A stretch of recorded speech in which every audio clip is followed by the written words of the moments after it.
Welcome back, episode 57 of the Legends and Dragons podcast, here from the mothership, here in the Legends Lair, here in Hurst, Texas.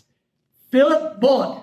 Thank you, Jenny Klaus. Here we go, baby. Episode 57, man. I'm so glad you're here. Thank you, man. I'm glad that Chance is doing what Chance wants to do and focus on it. I was going to bring Chance up today. I was going to have you say, "Hey, where's Chance?"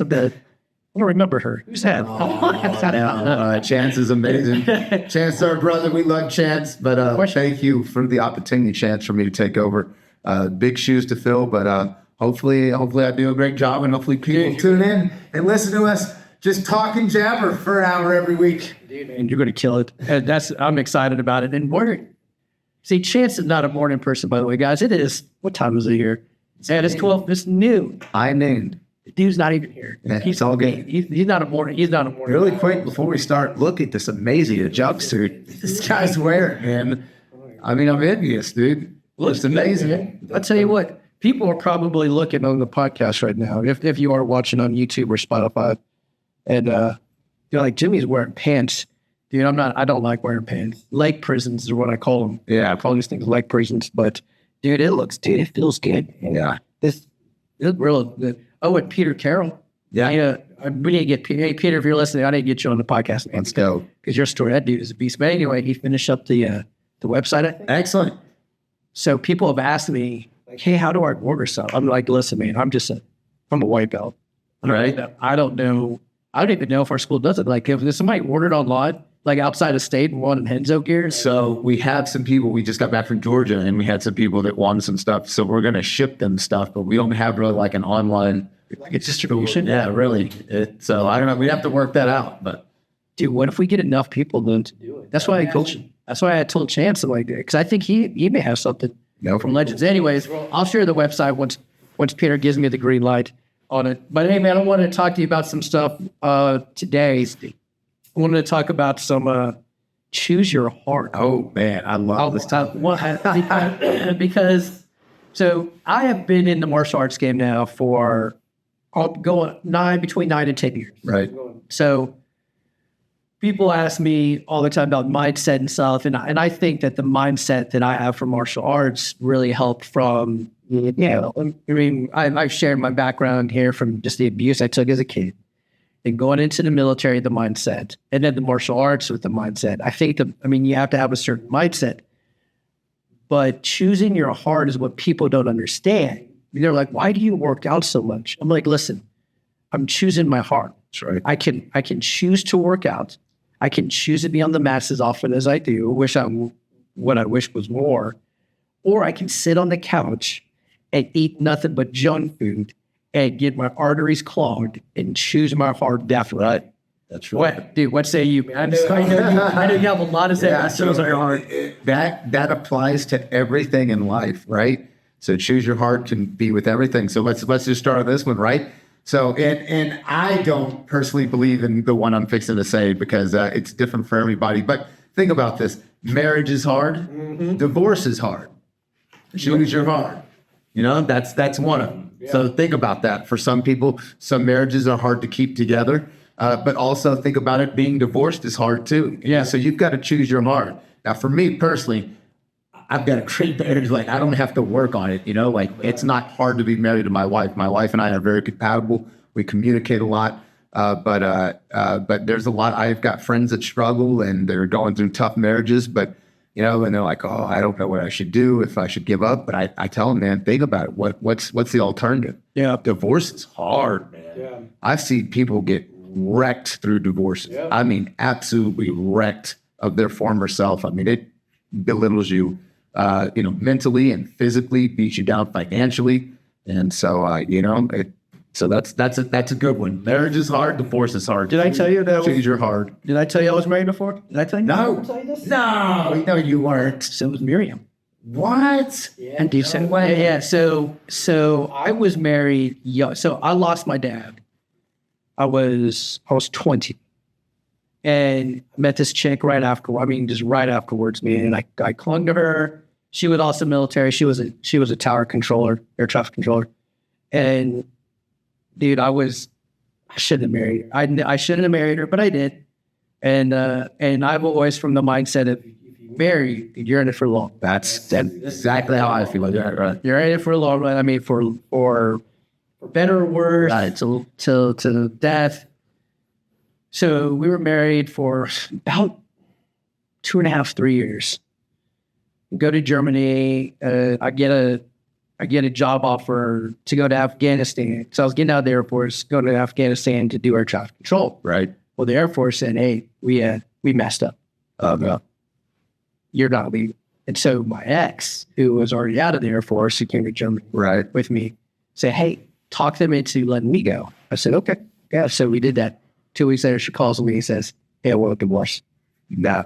And I mean, and some of my buds were like, "Hey, man, yeah, she was cheating." Oh, that's so And I was like, and I was young, man. And so when I got that divorce, the only thing I knew was I called Focus on the Family. Right. It's a Christian based. I called them because I needed to talk to someone. I needed a counselor.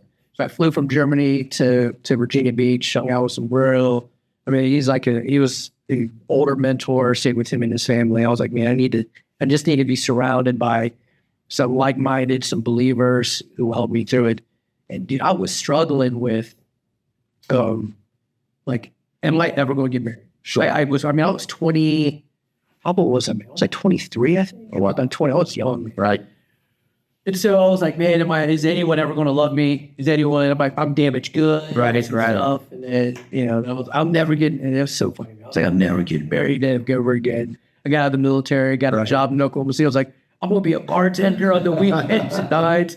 I was going to be like Tom Cruise, man, at cocktails, flipping bottles. That's fine. That was my dream. Right. So then I met Miriam.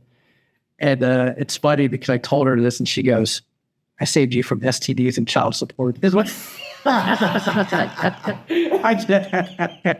I said, dude, it was so, I was like, yeah, probably. Anyway, That's amazing. it is. And then Miriam there, she was married for just a couple months, man. Yeah. Her ex cheated on her. Oh, that's horrible. It was bad. But anyways, all that to say with Choose Your Art is all you that do martial arts, even in the business world, whatever you're excelling at right now, coaches, my biggest thing is we preach a lot on the jiu-jitsu mats and on the martial arts mats about, hey, being your best, work hard. On the basketball course, we're telling like, you're number one, or work out, do it, but we're not doing it in the other areas of our life. Right. That's what I love about you and Greg, though, man. It's like you guys don't just talk the talk, right? You guys walk the walk. You're like, hey, man, you know what? I need to spend time with my family. I need to do this. I need to make sure all areas of my life Yes. are balanced, if you will. I see a lot of people out about they're choosing their heart. They're choosing right. That's something I'm So that's another one. So choose your heart. So obesity is hard. Being fit is hard. You have to choose your heart. You know what I'm saying? Yeah. I mean, it's easy for somebody to sit on the couch and eat junk food, but I mean, it's also hard when you have to go in for type 2 diabetes and shit. I mean, I don't know if you guys ever had or know somebody that's had a heart bypass or what they do. They literally take a miter saw and cut your chest open, take a vein or an artery from your leg and bypass the artery that's clogged in your heart. To me, that's hard. That's hard. I don't want to do that. I don't want that. So me eating clean and exercising every day, that's the heart I'm choosing. Right. I don't want the other heart. You know what I'm saying? Yeah. And it kills me. And I know I'm going to get a lot of flack for this, but it kills me when I see other martial arts instructors who are just obese. And I'm talking about obese. I mean, he's big, their guts are hanging over. I mean, dude, you're a leader. You're a leader in the martial arts.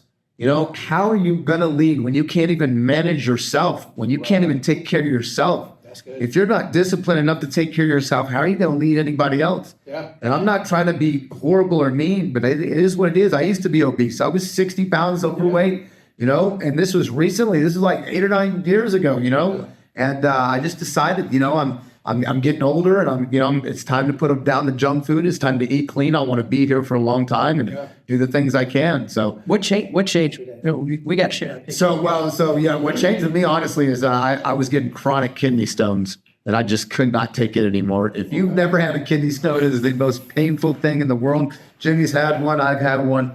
They're horrible. And they are caused by diet. And, they told me for years that it was genetic. And that just wasn't true. Once I cleaned up my diet, the kidney stones started going away. Okay. And so, so I eat clean, not just for that, but also for health. I'm 45 years old, but I train 2 times a day. You got to think, we have young men that come on the mats that try to chill us every single day. Yes, you guys did. This morning I had a 22-year-old literally trying to pull and crank my neck off. I'm old enough to be this young man's father. Right. Yeah. And I'm out here training and keeping up with him, wrestling and doing jiu-jitsu, and I told Philip, we messaged back and forth a lot. So I told him about, what did I say, man? I said, I don't know why this kid was just beating the hell out of me. I was like, he was beating me like I was his dad and walked out on him or something like that. But no, you're right, man. So were you married at the time when you made that decision to like, hey man, I got to drop all this weight? I don't, honestly, I'd have to, no, we were not, I don't know. I don't think we were married yet. So my wife had just graduated college. We might have been married. I'd have to go back and look. But you see the picture. I was huge. We look share that picture. Huge. I was huge. Yeah. So man, I have never heard the story. Man, we've been friends for a couple of years now. I haven't heard the story how you and Virginia met. Oh man. Oof. Okay. I want to hear the story. So I was here working. So long story short, my mom got terminally ill. I moved to Houston to take care of her. Once she passed away and everything, I made sure that I wanted to move back. So I did everything to take care of her stuff down there. Moved back here, quit my corporate job, and I just wanted to teach martial arts. That's all I wanted to do. What corporate job did you have? So at first I was running car toys, if you've ever heard of car toys. So I opened their first store in Texas. And after that, I moved over to Wells Fargo for 6 months, hated that job, decided it wasn't for me, and that I wanted to do this for the rest of my life. I've always been involved in martial arts. It's the only thing I've ever wanted to do.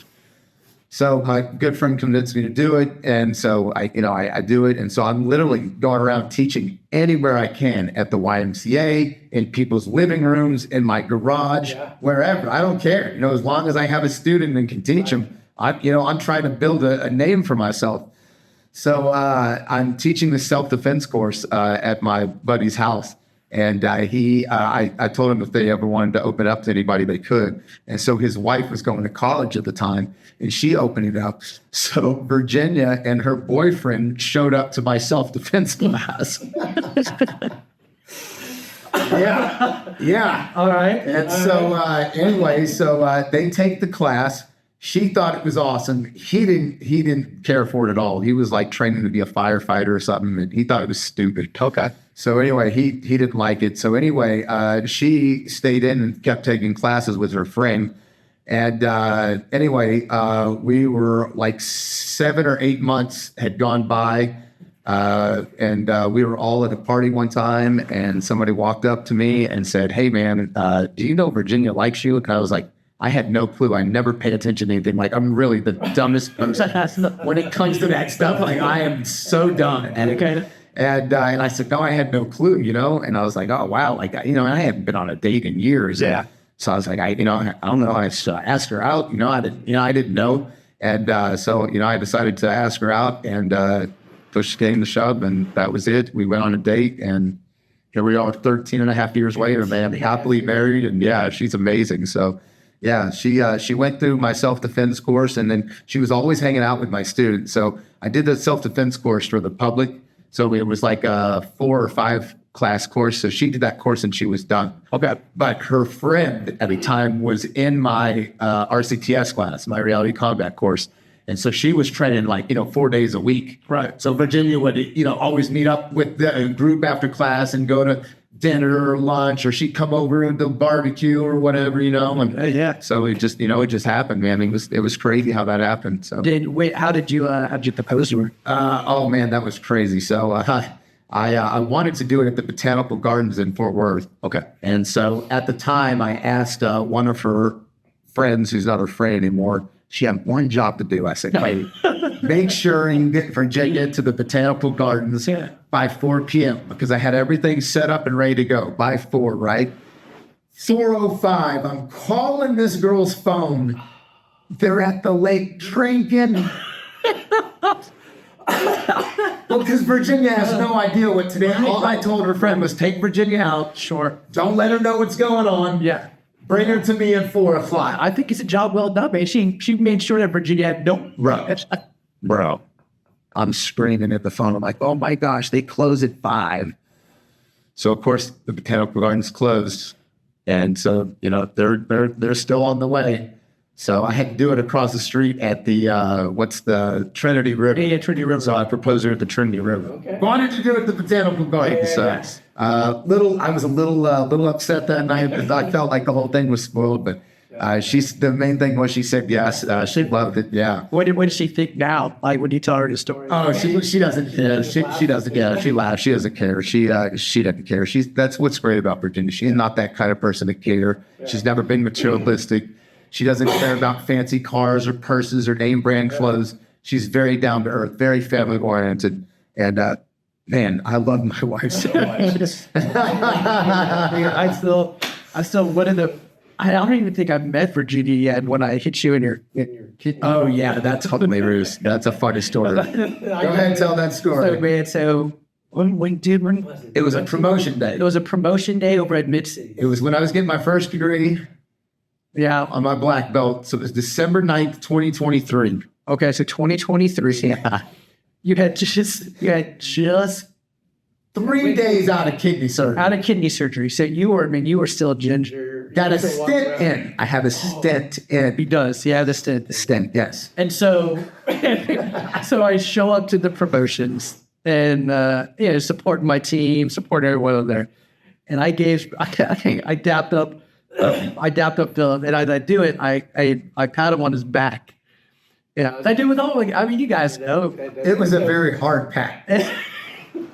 I hit him right down the kidney, and man, Philip's like, and I was like, oh my god, and man, Virginia, just gave me a look. I was like, I should have just walked out. I should have just walked out of the promotions like. I'm out. But anyways, man, I'm glad that... it's all good. She loves the change, man. So. I'm glad for the change, though, dude. Absolutely, because choosing your art is something that, man, right now I'm going through it with a teenage adult, choosing your art, adult daughter who wants to be an adult, but sometimes, and parents, just so you know, that my season of life is I have a 14-year-old son but my kids are phenomenal. 14-year-old son and an 18-year-old daughter. 18-year-old daughter just graduated high school.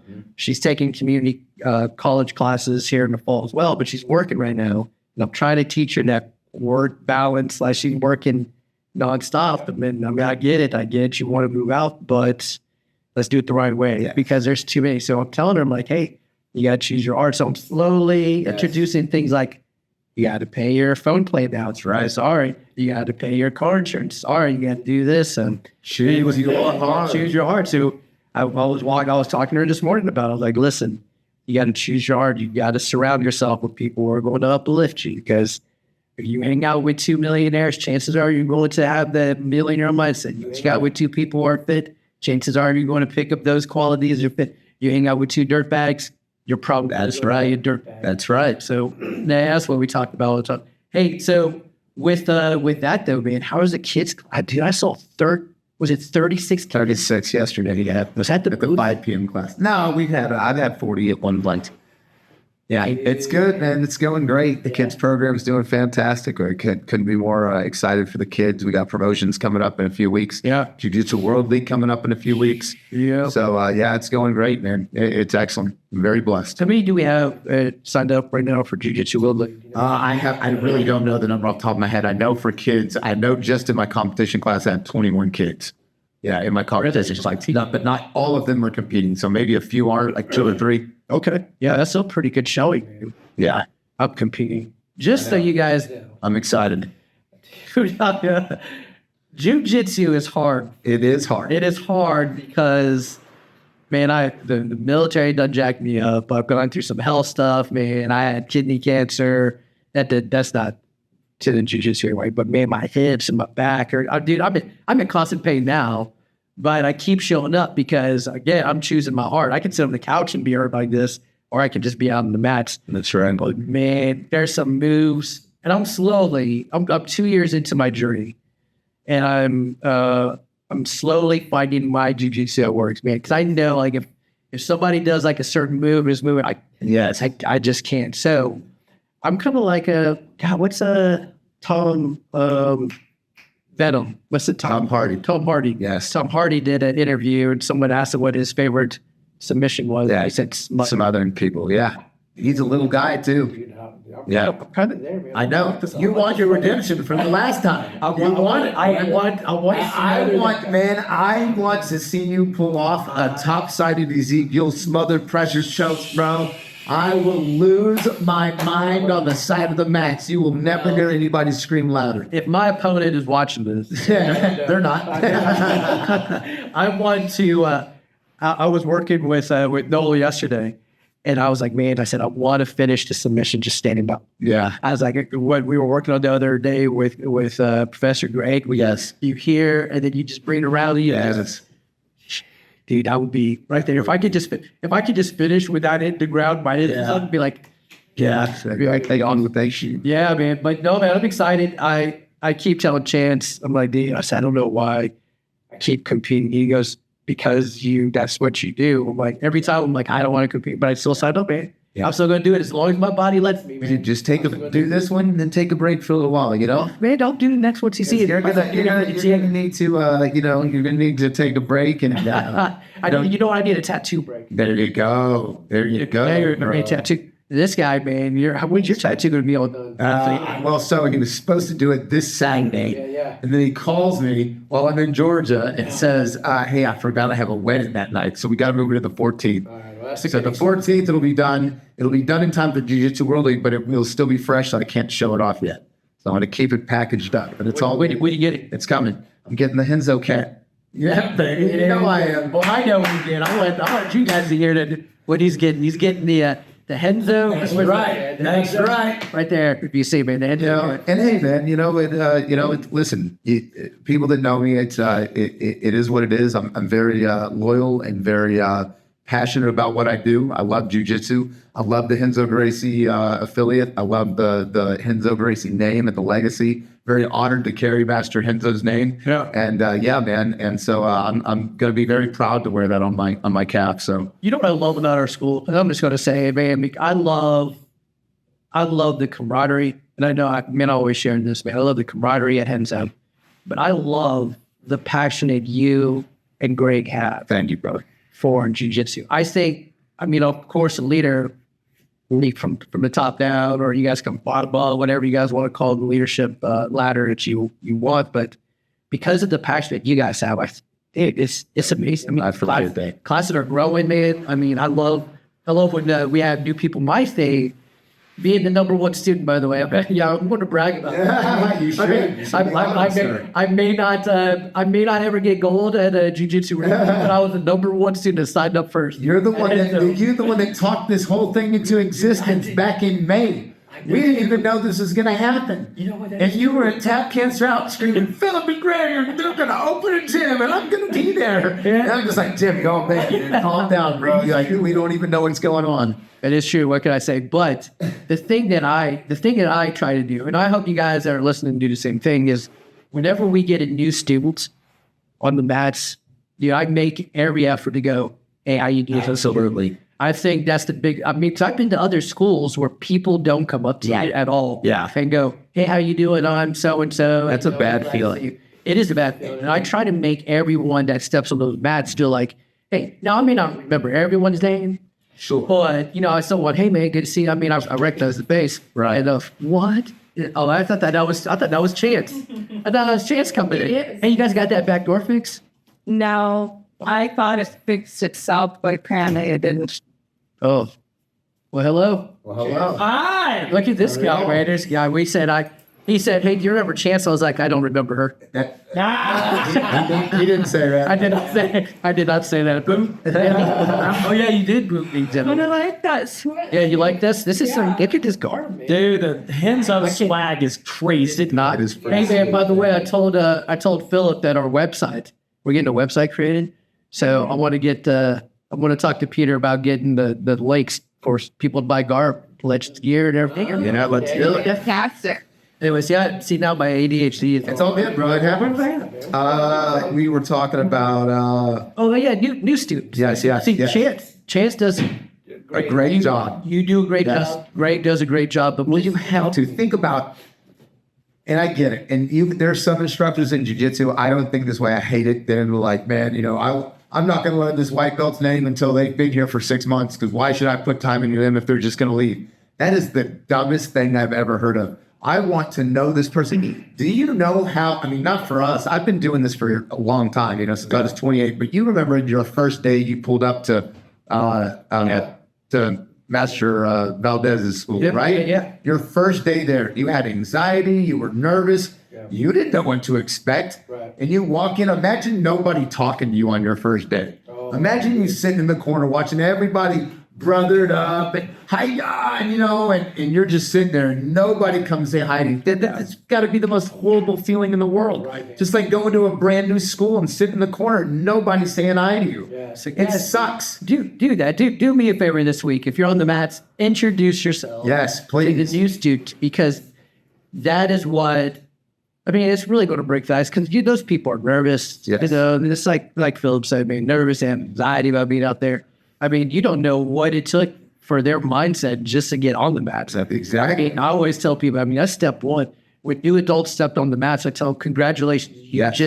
You just made the toughest decision Yes. today. Getting off the couch and getting on the mats. Because people all the time, and you've seen it too on the social media, on the reels, like, hey, what's the hardest belt to get? People will say black belt. People will look. The white belt. I will say white belt. It is the white belt. 100%. Making that decision to get off your butt and come into the academy or dojo to start training, that is the hardest belt to obtain. Hands down, I agree. Hey, man, I know that you lost. Man, how many pounds you say you lost? You were at your heaviest. You were what? Like 225. Dude, that's No, like 65 pounds heavy. Yeah. 60-something pounds. Yeah. It was horrible, man. So, dude, you're on the mats at least 2 times. A day, yeah, 6 days a week. Well, I'm on the mat 7 days a week, but I train 6 days a week. I take one day where I don't train. What is your diet like? Oh man, I eat extremely clean. Yeah, I know. Yeah. What'd you eat for breakfast? You stopped eating you told me what, 6? Yeah, so I fast about 20 hours a day. Okay. Just because I love to do it. And here's the thing, I get home so late at night. Yeah. If I were to eat, I have to go right to bed to get up at 4:30 to go to the 6 a.m. class. Yeah. So it would make no sense for me to eat a meal and go to sleep and it just sit in my stomach. But just mainly because of my kidney stones and stuff, I had to really eat clean. So I eat, and this is just for me, and I'm not telling you guys what to eat. We're not doctors. I'm not a doctor either. However, I've got over 500 hours in nutritional biochemistry under my belt for research. So when it comes to nutrition and how it reacts to the human body, I find it out. Yeah, college? no, just me research, just me digging in and researching and reading, There's some knowledge of it. Yeah, so that's what I'm not here to advocate anybody's diet, but I will say the healthiest diet you can do in the world is a whole food diet. So nothing packaged, nothing processed. And when I mean nothing packaged, nothing processed, I mean nothing packaged, nothing processed. And people, that's the hard part. Now, I eat a whole food plant-based diet. So I'm more plant-based. I rarely ever eat meat. Okay. I rarely ever eat fish unless we go to sushi. I love my sushi. Yeah. I don't eat any dairy. All dairy is highly processed. All of it's highly processed. So I leave that alone, and it's very acidic, and that's what causes my kidney stones. Okay. But I tell everybody, if you the best athletes in the world survive off a whole foods diet. Right? If you just balance your diet and eat whole foods, no ingredients whatsoever, nothing you can't pronounce, nothing that comes in boxes, whole food, lean meats, fishes, chickens, and vegetables, you'll be fine. You do any eggs? No, I don't. But I have people that do, and I tell people, eat eggs. It's a whole food. Eat an egg. I don't care. I just personally don't. Yeah. But you can. It's a whole food. Why not? Eggs are loaded with nutrition. Yep. Why wouldn't you? I just choose not to. Dude, I go through so many eggs at our house because now, I've been working out Go check out Matthew Crittenden, by the way. Yes. And Stephen Wheeler. Yeah, Steve Wheeler's amazing. They're great. What's the word I'm looking for? Because Crittenden is my personal trainer, but he also does like dietitian stuff, nutrition, all those. Yes. But man, he has me eating eggs. Yes. Like every morning, make eggs for Town and Yes. sometimes Miriam. If she's up, I'll make breakfast at dinner. I need to invest. I probably need to get some chicken. Get some chickens, bro. HOA will let me. Do you have HOA? No, we're on that. That's where I'm at. I could shoot guns at my property. The problem is that I have 2 neighborhoods left to right. They'll call the cops. But we have bonfires in my house. We shoot fireworks every year, and they can't say anything to us. Did I ever tell you did you ever listen to the episode when I was HOA president? No, I don't think I did. Dude. So I got scammed into being HOA president. No. So let's say like you and Virginia were on the HOA. Right. You were like, hey man, we need one more person for the vote. Right. You were like, okay. So I jumped on the HOA. Right. And we voted to have a park in our neighborhood. So we had just a small park, man. It had like a slide, a couple slides. Right. I was like, okay, because it was someone's like residential backyard playground. So anyways, all that. We voted, we got it done. So they got off the HOA board after the year. They were like, hey man, we want you to have the HOA board. I'm like, why? Right.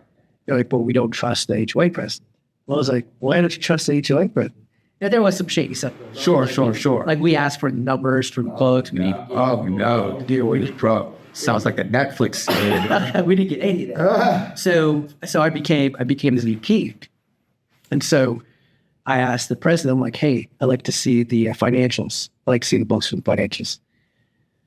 So he just writes on a piece of paper how much we have. I'm like, no, I would detail what the HOA is spending money on.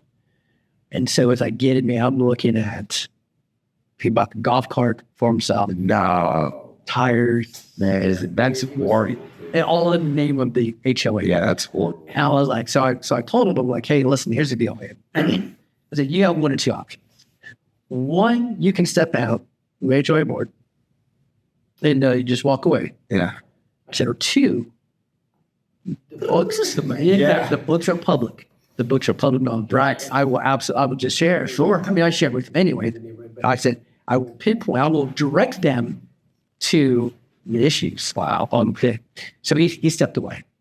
So when I became HOA president, dude, there's 765 homes on the HOA. Yeah, dude. I was like, man.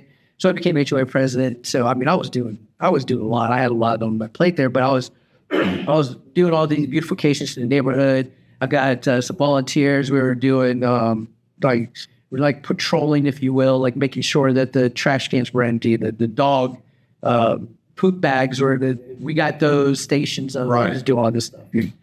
Well, so I created a Gmail for the HOA so neighbors could email it.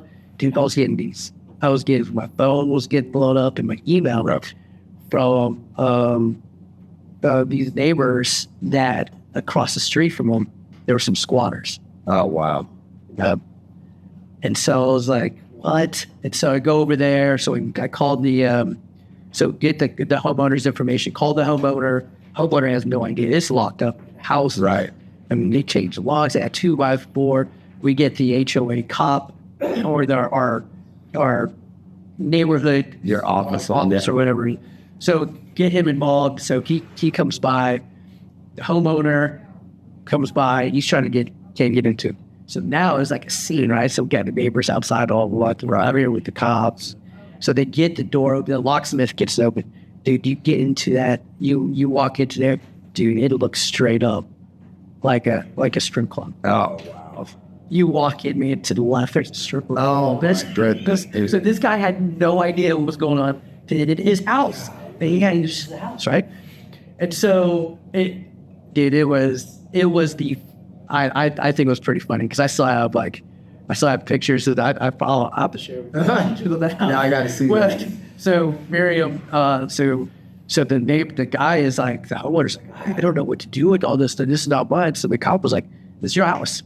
It's your stuff." Yeah. And so I look at Miriam. I'm like, "You know, And the stripper, I was like, I can get that stripper pole, baby. Come on now. Oh, my goodness. Well, then they had like a big screen TV, so we were in the middle of getting that big screen TV off the wall. Yeah. When the squatters came. Oh, no. And dude, it just got kind of messy. The cops, they deal with all that. And, the home eventually gets, emptied out. The cops give them until like, I don't know, that afternoon, like 4 or 5 p.m. in the afternoon. Right. There was like a little pit bull puppy that neighbor across the street took because it was just kind of nourished. Right. Sure. But the funniest thing, now this the whole situation is funny. But then the neighbor's like, or the squatter's like, well, did you find the snake? And we're like, Oh, no. Out of bed. and so Officer Williams, he's like, snake. He looks at me, and I'm like, don't look at me. Yeah. Like, it's ain't my house. I'm just here. He was like, what snake? He goes, Jim, come with me. Like, come with, bro. You got the gun. Yeah. I don't have anything. Yeah. So we go around, man. We're kind of looking. We open up that garage door. Yeah. There it was, man. It was like a. No, dude. I tapped out. And I was like, and my job, bro. Anyway, man. HOAs, man. I have a love-hate relationship. Bro, I will never ever move anywhere where somebody else tells me how to manage my property. Yeah. I pay the taxes to that house.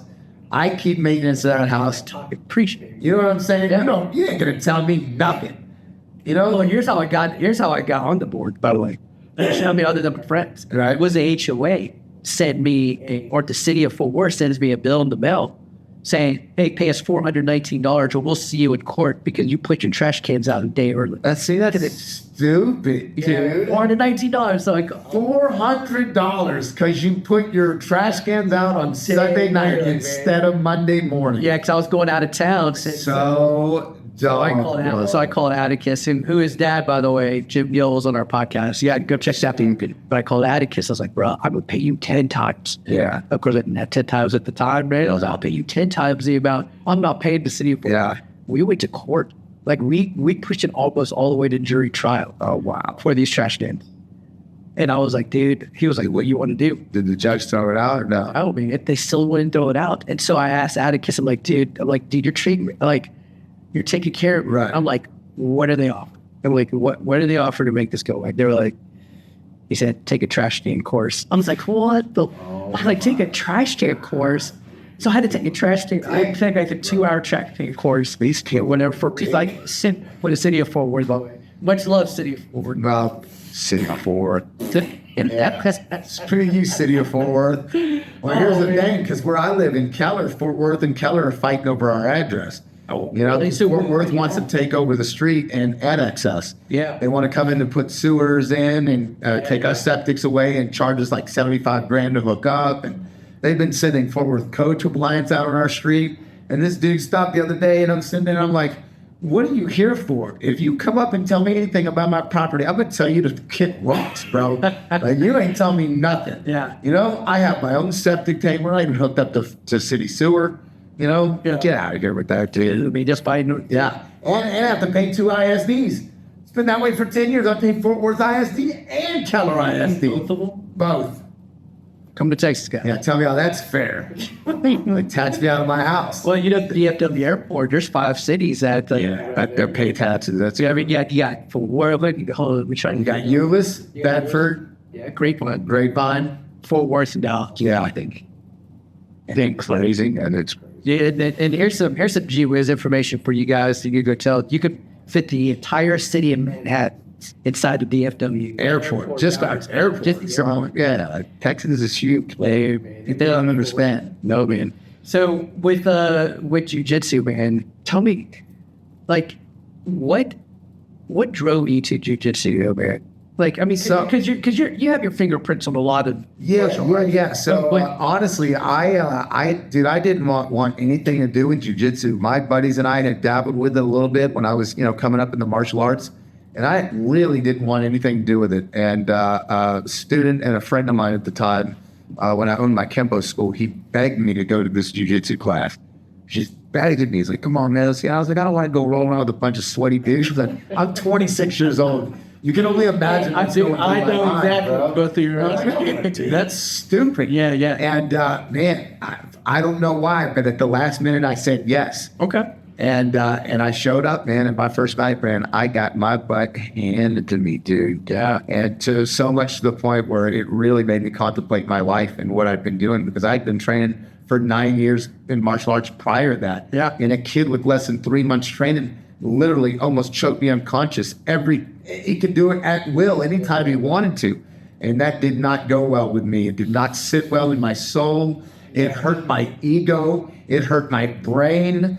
And so the next day I signed up for jiu-jitsu, and a week and a half later, I walked away from my Kempo school. I handed the keys to the assistant instructor. I said, you can have this. I'm done. He's like, you don't want to do this anymore? I go, nope. Wow. Yeah. So you handed the keys. Yeah. What did Virginia say? Yeah. But we got one together. This is 19 years ago. Okay. Yeah, this is 19 years ago. So yeah, we weren't together at the time. So you just handed it? Just handed the keys and walked away, man. Got into jiu-jitsu. I said, I have to learn this, man. If a kid with 3 months training could do this to a second-degree black belt in Kempo, who have been training in different martial arts for 9 years, come on, man. You know what I'm saying? I want to drink this Kool-Aid. I tell you, yeah, sweet. It certainly is a Kool-Aid in short. But you know, the thing is, the last couple of years doing jiu-jitsu, I have walked around now, and I see these cops that don't train. It's horrible.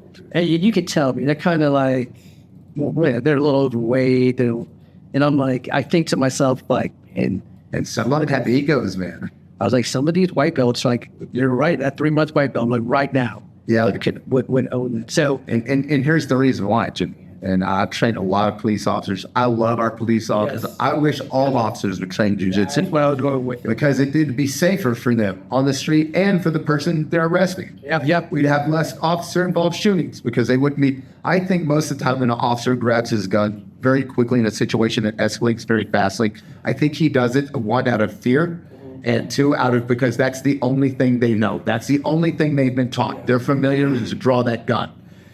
Police officers that train, they're familiar with grappling and hand-to-hand combat. So that's their second nature. They're going to grapple before they ever pull that firearm. But they're going to do that for their last defense. Does that make sense? Oh, absolutely. And here's the thing.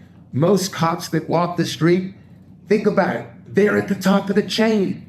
They've never been put on their back and mounted. Nobody's ever pushed them down or punched them in the face. You know what I'm saying? They're walking tall. And they should. We should all respect police officers, but they have no idea what would happen if somebody got them on the ground and mounted them. Every police officer that ever's come to jiu-jitsu, when you get them on their back, 9 times out of 10, they freak out because they don't want to be there. They've never been there. But once they train and they get comfortable, I have a perfect example of one of my students I just promoted the other day. He's a great police officer. I won't say his name just because I don't want to, We should see if we could if we'll get him on here. That'd be great. Because I would love to hear his story. But man, when he first started, man, when I remember the day one I put him in mount, he freaked out, man. Like he was not like. It was a disgrace for him to be on his back, and you know what? It wore him out. And now he's in mount. He'll wait. He'll flip me over, and he's so confident. He's gotten so good, and I love the fact that I can go to sleep at night knowing that my officers or our officers at Henzo are not going to be put down, or they're not going to get manhandled by some punk off the street. Right. Every one of our officers can handle themselves and handle themselves good. 100%. And that's why I love. Could you imagine somebody trying to punch Officer Darren in the face? Could you imagine that? There's no way. I mean, just think about that. I mean, his night would be over in a heartbeat.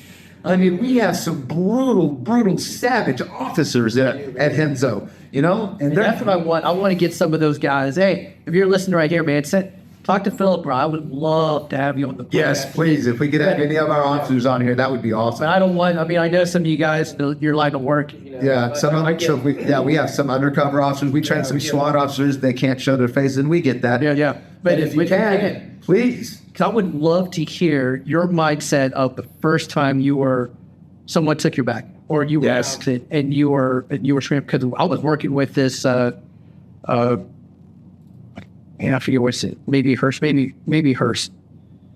No, maybe Halton. Anyway, it doesn't matter. It's one of the local works, and he was probably just a couple weeks in. Man, I was putting them to work, and I took it back. I got, got mount, had his arms, and working. The good thing, though, I mean, he didn't have an ego. He did look like, he was like, man, I need to learn this stuff. That's good. That's good. Absolutely, man. And because, no, we're going to get blogs on there, too, because it'll be funny to hear, because he was like, oh, no, you need an ego. Okay, yes, to a point, right? Yes, we all have an ego, if you will, to a point. But I think there's a difference between having an ego, knowing like, hey, you're good. Yeah. Or just being so arrogant. Yeah, so egotistical that it's outside your head. Like, oh, man. Like I so very quickly, the story, I had an officer, this is very recently, I had an officer come into Henzo, and he signed his son up. And he wanted his son to do jiu-jitsu. And I asked him, and I said, well, what about you? Why don't you do jiu-jitsu? He goes, oh, no, I don't need that. And I said, well, why not? And he goes, because if somebody ever put me on the ground, then I'm not doing my job to begin with. I'm like, that's exactly why you need to train, so that wouldn't happen. That doesn't even make sense. Right, yeah. But, do you have officers that walk around like that, think, Yeah, and I know Chance and I have talked about it at length too, man, about I firmly believe cops and military and all these, like, they need to learn the art of jiu-jitsu. You have to. You have to. And it's funny, man, because I didn't really, jiu-jitsu wasn't on my radar. No. At all. It wasn't until Chance, it might have been, or talked me, I don't want to say talked me into it. I mean, it wasn't really that much of a sales job for him. But, as soon as I got my black belt with Valdez, I only did martial arts just to do something with talent. Right. That's all. You fell in love with it. Oh, dude, I still love martial arts so much, man. And just the whole game of martial arts, like, I love the striking. Dude, and now it's a way of life. It is, I love the striking. I mean, I love the grappling. Yes. And I love the Muay Thai stuff that Cody teaches. I love the stuff that Chance teaches. I love the nice stuff that you and Chance out. Dude, I love it all. I love all the aspects. The thing I really love about jiu-jitsu, and don't get me wrong, I love all martial arts. Striking straight, the weapons are great. But to be able to control another human being against their will is like having a superpower. It is.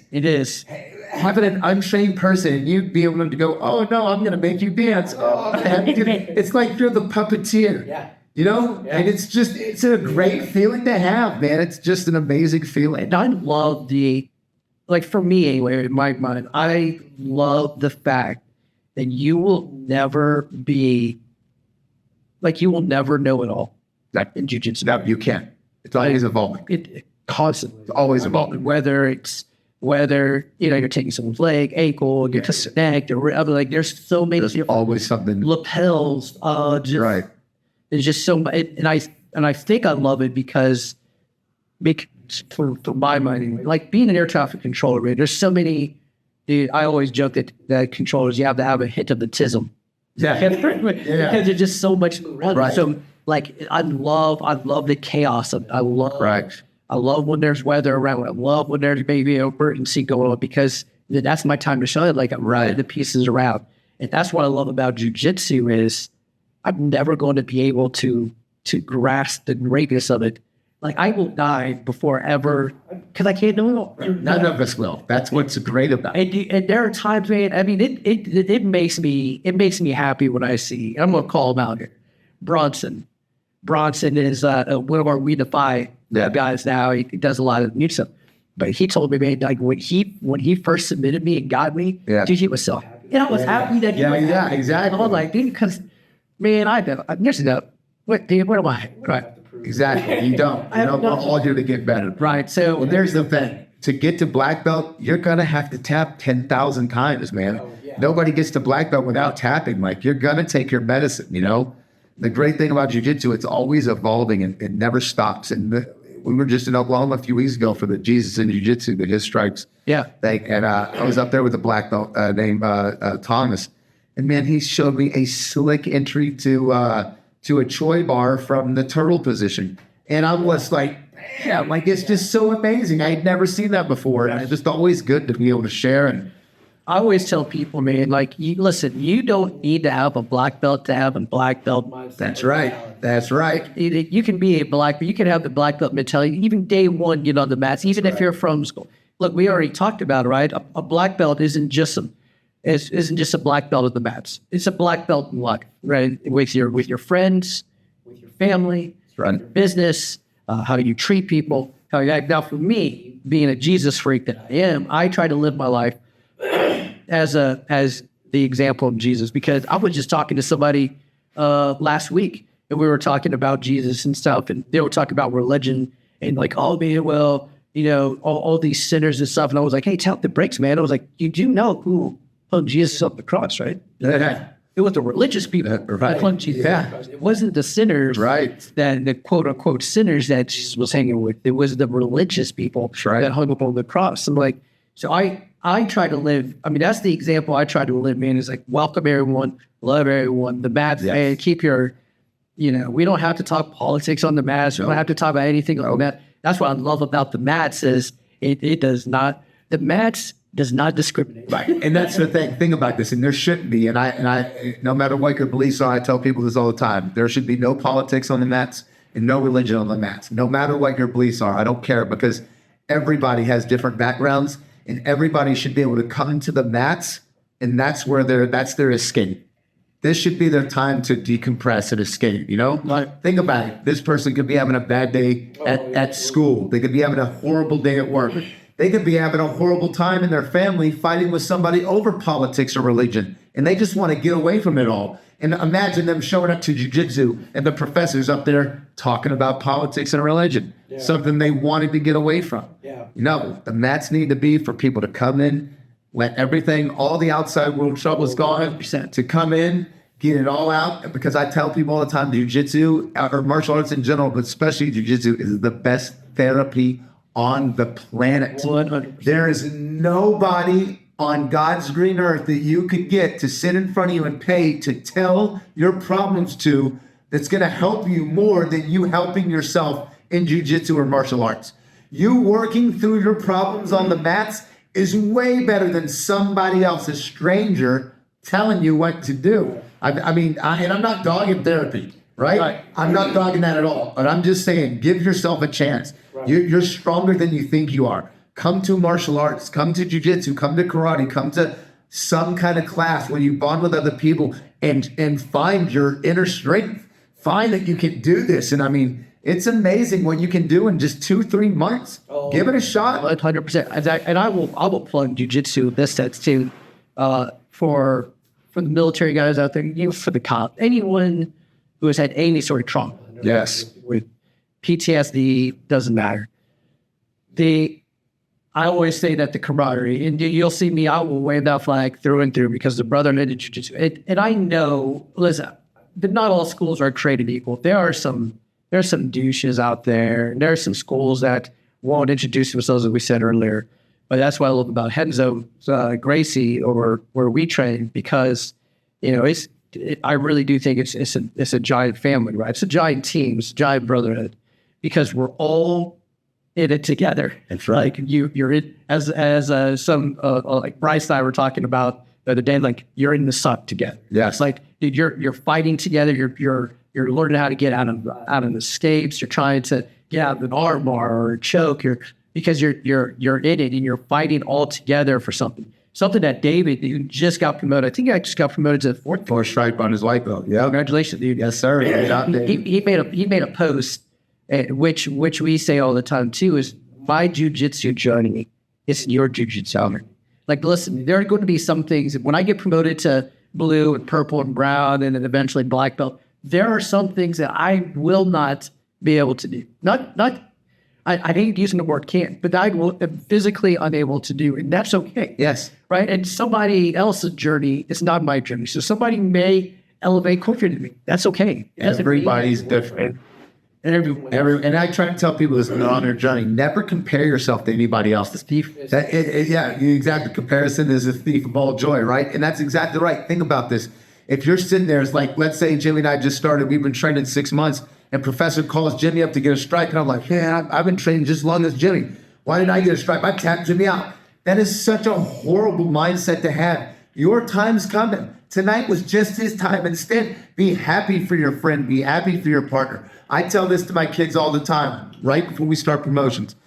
Be happier for the person next to you getting promoted than if it was your own promotion. When you guys get promoted, you see me. When you guys get promoted, when my students get promoted, you see me, I'm beating the floor. I'm excited. I'm so happy. I'm more excited for my students to get promoted than I was getting my black belt.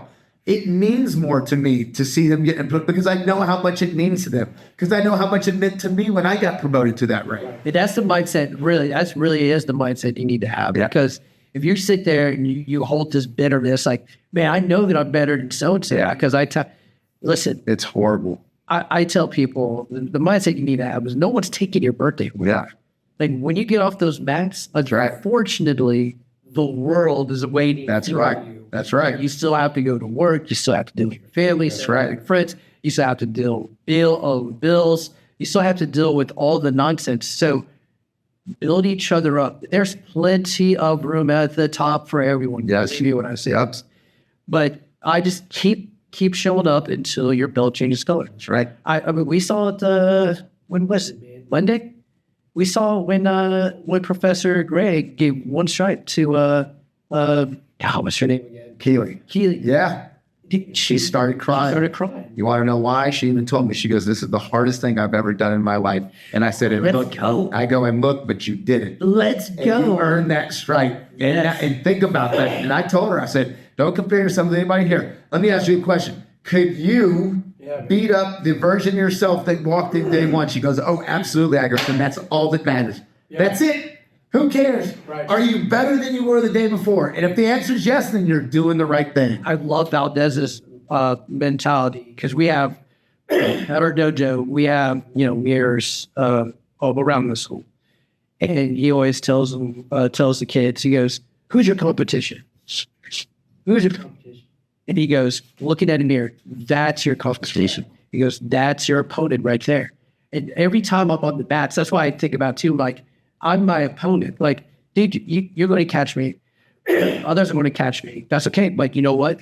Am I back? Dude, I would love to go back to my very first tournament. Yeah. I would love to go back to Right. with the knowledge I know now. Exactly. My first tournament. There's no way. I'm like, I got you right now. Because I would go back and beat myself up. Yeah. Right? I think the skills I have now. Yeah. Oh, yeah, for sure. I would destroy. Night big difference. Yeah. Yeah. Today, Jimmy would smash. 100%. Man, dude, what we have? Man, I know we're over an hour, dude. This feels, Yeah. It was like, yeah. Dude, I'm excited about some of the guests we have going. Yeah, me too. Travis Clark. We need to catch We him. got to get Travis Clark up. Because Amazing. as Travis Clark, we're going to get some. We're going to get. When we have Travis Clark on, we're going to have to somehow loop the video in there of him tossing me like we'll get our egg toss. Man, there's some good stuff. Man, but we're going to have some good guests on the show. Yeah. I want to get some Leos on your. Let's do that. We'll bring some past guests too. I know that Mikey Rodriguez wants to come back on. Let's do that. So, I got some of my old Kempo buddies that want to come on. I got a world class firearm instructor that I want to bring on. yes. Yeah, dude. So and he's got a background. I want him to come on. He grew up in Brazil. Kind of in the bad parts of Brazil and had to fight his way. So yeah, and I'm very excited to talk to him. And How was your as we're winding this hour down, man? How was your trip up to Tulsa, man? oh man, it was amazing. Tulsa or Georgia? Well, both. Yeah, so it was great. So yeah, we went to Tulsa last month for the Jesus in Jiu-Jitsu, and that was amazing. I got to train at an outside dojo in Tulsa. This guy bought this property with all these acres, and it's just amazing. He owns Tulsa Combat Sports, and Thomas, he's a black belt, great guy, him and his wife. And they bought this compound where they're going to raise their kids, and it's this farmland, and it's got an obstacle ropes course, and it's got 2 outside dojos, and it's just like, I thought I was in a Karate Kid. I was just like, wow. And that day we started training. It started raining. It was amazing. It was so we trained outside of the rain. It was beautiful, but it's covered, and that was great. And then last weekend we went to Georgia. Okay. And I love going to Georgia with those guys. So Larry and his guys out there. You've met Larry. He comes in and trains with us. So he's now under us now. Okay. He's under Greg and I now as our students. So how does that? So tell me, and Larry, by the way, congratulations, bud. Yes, sir. Much I have nothing but love for that guy. So how does that work? So he's under you and Greg now, right? Yes. And then of course you and Greg under. Yes, correct.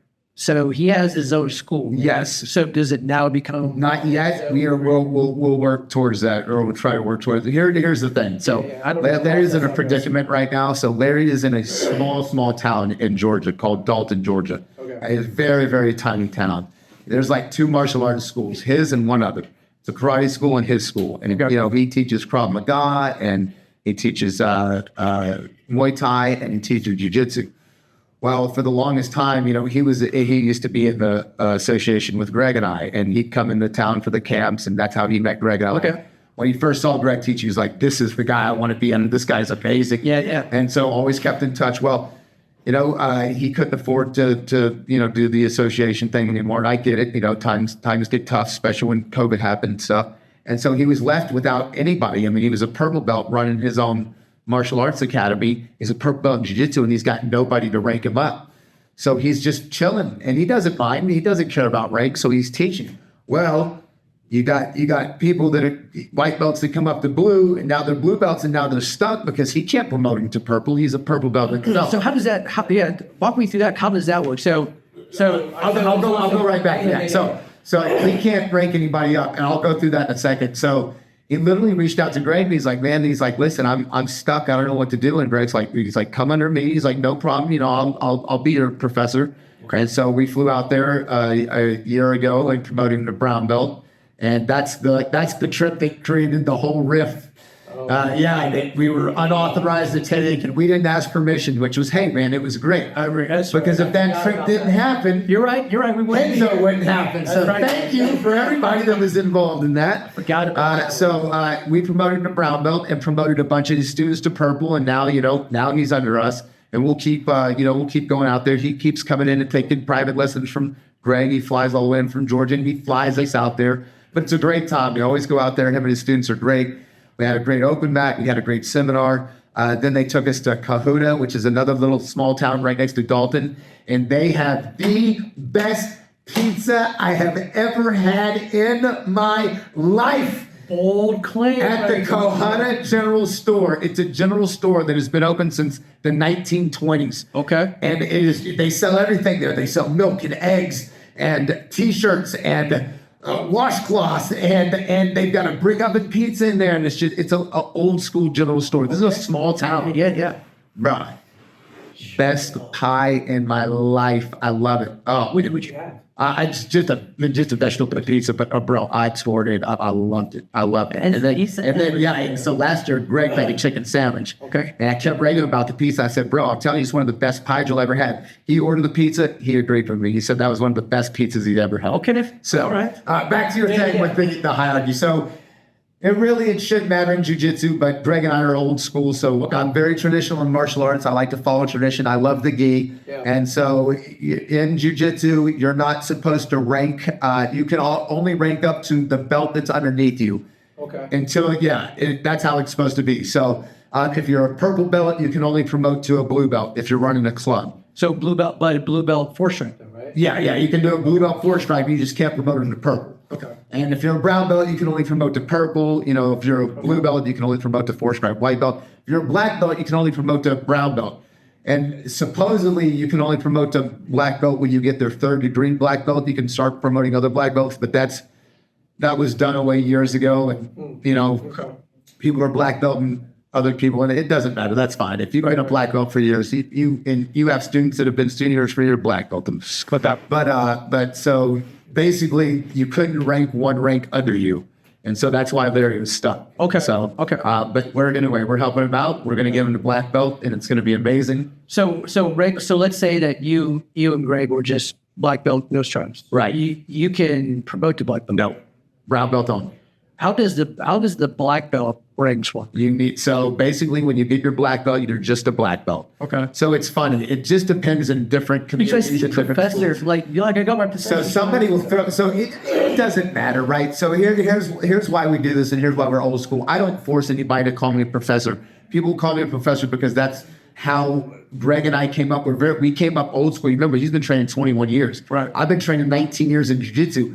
That's when we came in jiu-jitsu. That's how it was. If it was a purple brown belt, you called him coach. If they were a black belt who had been teaching so many classes, and they had their stripes, you called them professor. That was your professor. You still call them. So here's how it works. So from brown belt, you go from brown to black belt. You're a black belt, right?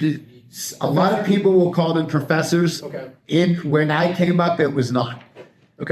You're just a black belt. 2 years after being a black belt and teaching so many classes, like 400 classes or 500 classes, you would get 2 white stripes on the end of your red bar. Those were your professor stripes. But now you got people that just throw them on when they get their black belt. But it's not supposed to be that way. It's supposed to be when you get your black belt, you have 2 years of you teaching classes. In those 2 years, you become and develop becoming a professor. Once you become a professor, you get your professor stripes. 1 year after you get your professor stripes, or 3 years after black belt, you get your first degree. There are people that walk around with a black belt that have a first degree on and no professor stripes, and that's fine. They're just a first degree black belt. There are other people that do this for a living and they teach and they're professors.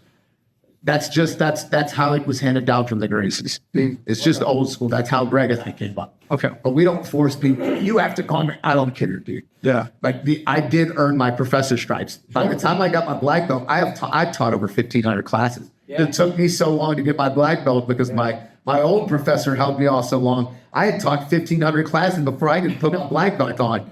But I still waited 2 years, and then I received my professor bars from Professor Gray.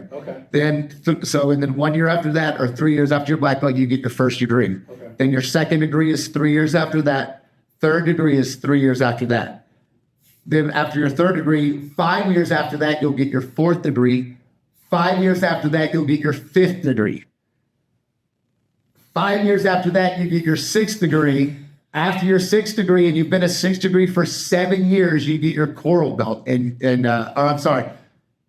get your coral belt, which is your 7th degree coral belt. And that's a black and red coral belt. 8 years after being a black and red coral belt, you'll get your red and white 8th degree coral belt. After 9 years of being an 8th degree red and white coral belt, you'll get your 9th degree red belt only if you're a Gracie bloodline, which means you have to be somehow related to the Gracies in your bloodline, which I am not eligible for a red belt. It doesn't matter. I looked it up. I think I'm not even eligible to coral belt till I'm 71 years old. And I hope I get it. I mean, hey, that's amazing. That's a goal. Yeah, let's do it, baby. Man, I hope to get my blue belt by 71. We're going to get your blue belt soon, bro. You can't hold that off anymore. Hey, guys, listen. New era. Hey, Chance. Philip was so much better than you. Oh, shut up, man. You're going to make a bet. Hey, guys, listen. Like and subscribe. We're going to have some awesome guests. We love you guys. Until next week. Thank you, guys.